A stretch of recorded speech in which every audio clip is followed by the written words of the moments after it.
Hello everyone, and thanks for tuning into AmeriLogic channel.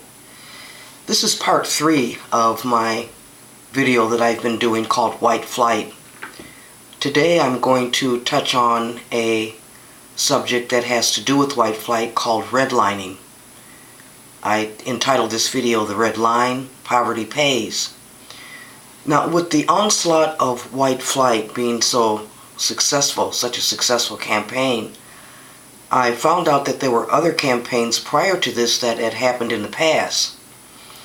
Now, I begin to notice that my friends who lived in less affluent areas than mine were paying more money for services. I started noticing it with cable bills. My friend's cable bill was much higher than mine. There actually could be a difference of $50 or more. And over the years, I began to notice even utility bills.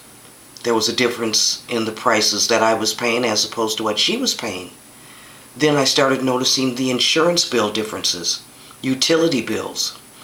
So these economic entities were vastly different. They were charging in vast differences in what people were paying. And I had to ask myself, why is that? And moreover, I had to ask myself, why do people in poorer areas pay more for services than others in more affluent areas? So I really began to study this disparity. Now, I began to study this in the 80s area. And I found that many people were not aware of this practice of redlining. They didn't know that they were actually paying more for being poor. This despairing practice, redlining, paying more for services because you live in a poor area, I thought that was really terrible. In other words, in America, poverty pays. But who does it pay?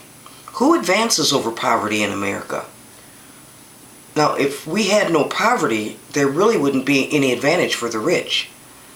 So in America, when you hear the politicians and the government say that they're working on a war on poverty, that's a lie. That's not true. There has to be poor people, or there would be no advantage for the rich. You see, this works by using one zip code to determine the cost of services issued. So if you are in a poor zip code, you automatically pay more for services. And your local or state government will redline you. So you're being penalized for being poor in America. And there are systems in place to keep you poor that helps the rich. Now, just give me a minute so I can kind of explain a little something here. Redlining basically is a refusal of a loan or a refusal of insurance because you live in an area deemed to be a poor financial risk. Now, the National Housing Act of 1934, the FHA, started redlining. The implementation of segregation and discrimination against minority communities pre-existed this policy. The assumption of redlining resulted in a large increase in residential racial segregation and urban decay in the USA. In 1935, the Federal Home Bank Loan Board asked the Homeowners Loan Corporation to look at 239 cities. And they created residential security maps.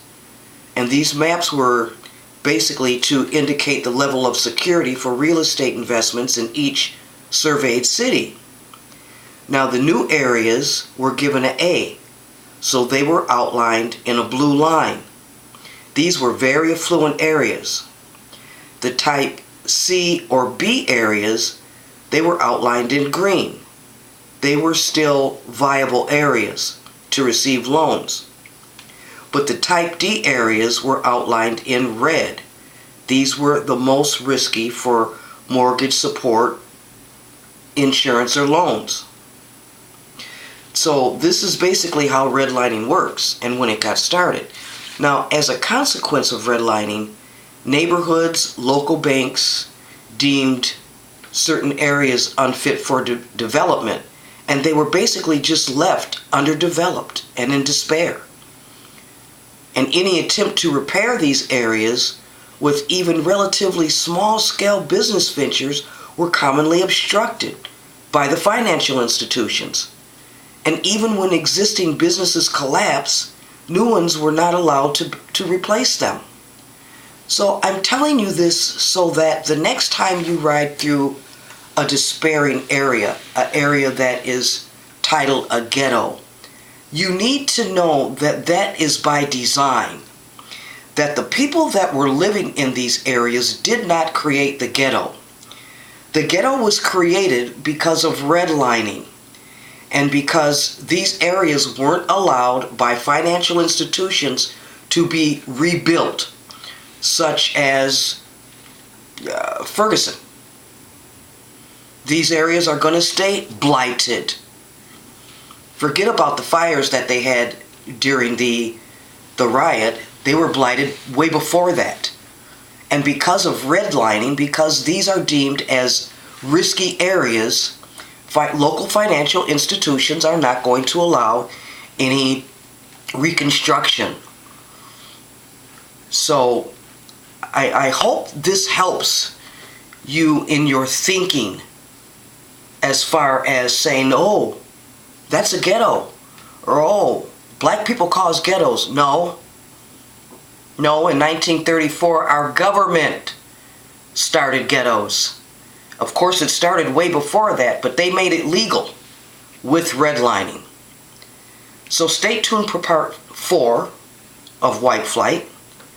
Please like, please subscribe, be a genius, think for yourself.